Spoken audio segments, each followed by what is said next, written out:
Welcome back to Attic to Crawl for episode 6, and we're going to turn this around a little bit.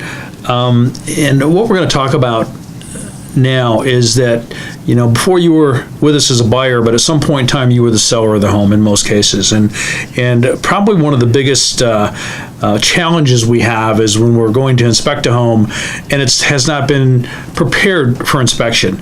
And that's not only frustration for the inspector, it can be frustrating for the sellers, it can be frustrating for the buyers, the agents, and everyone involved. So we're going to cover a little bit about that today on just making the home accessible to us. Yeah, accessible is the operative word. As an inspector, we like to be able to have access to as much of the home as possible. Attics, crawl spaces. Oftentimes, attic hatches are in closets. We recognize that closets need to be used. But if you know that we're coming in the next couple of days, if you can do what you can to, make those hatches accessible, removing any clothing or stored items. Sometimes, even removing items from crawl space hatches just so we can access them as easily as possible. Yeah, I mean, it's important to get into those places, because if we end up going back to the buyer and saying, I wasn't able to get in and see the attic, or I wasn't able to get in and see the crawl space, I can guarantee you we're going to be back, because they're going to pay a trip fee for us to come back so that we can get in those areas, because those are crucial areas. It's why we call it attic to crawl, because those are the two very important areas. Garages, we'll pull up sometimes and there'll be 2 cars in the garage, and we can barely see anything in there, and garage is another very important part, or sometimes the attic access is in the garage. And we're not going to take the time to move things or to try and track people down, or a lot of time, as a seller, you may not be home, so nothing's going to get moved. That's all part of the process, is for us to be able to see everything that we can possibly see. Yeah, pets. Kevin and his wife Jenny are cat people. I'm not opposed to cats in any way, form, or fashion.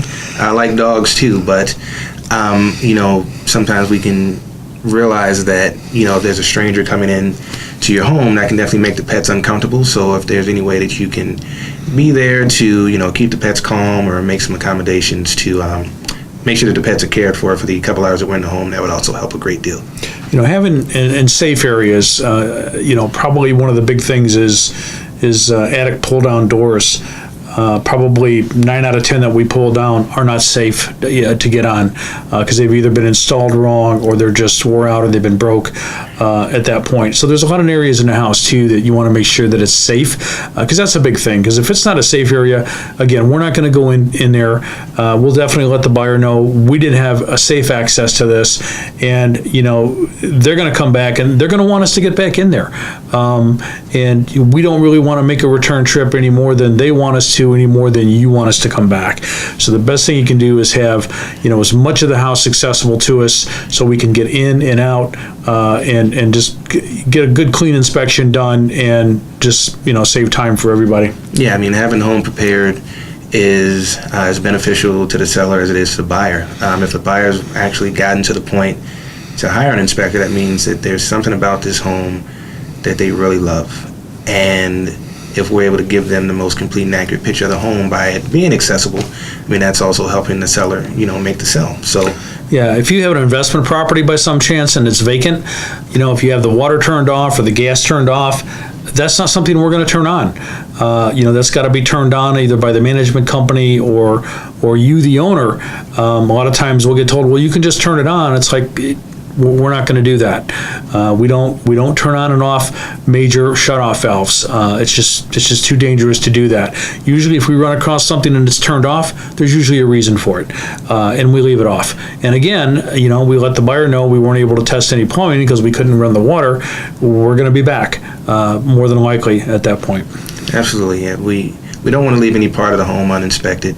That's why it's very important to have that house in the best possible shape for when we arrive. Like Kevin mentioned, in terms of gas valves, water valves, we aren't in a position to have all of the available information on why they might be turned off. So we just have to assume that it could be a potentially costly or dangerous reason. And we don't own the home, so we don't want to turn a water valve on.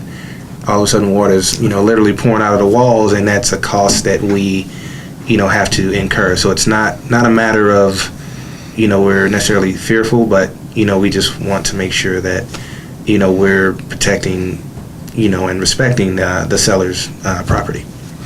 Yeah, so, if you have an area that's really not accessible, that's okay, but you just need to disclose that before we get there.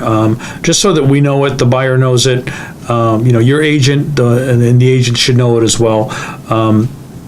And any documentation that you have too, a lot of times is also helpful, not necessarily to us, but to the buyer as well, on any kind of maintenance that you've done to the home, recent major improvements to the home, any warranties available. Those are always great to have for the buyer when they're coming in to see those, because it shows that you've been proactive in really trying to keep the home going, and we're going to see that anyway. But if you've got the documentation, it's always good to show that. Absolutely, yeah. We always encourage the buyers, either through themselves or their agents to ask for those warranties or that accompanying paperwork. If we see professionally done work, be it cracks, mold remediation, whatever the case may be, because oftentimes you can use those warranties in the future if it becomes an issue again.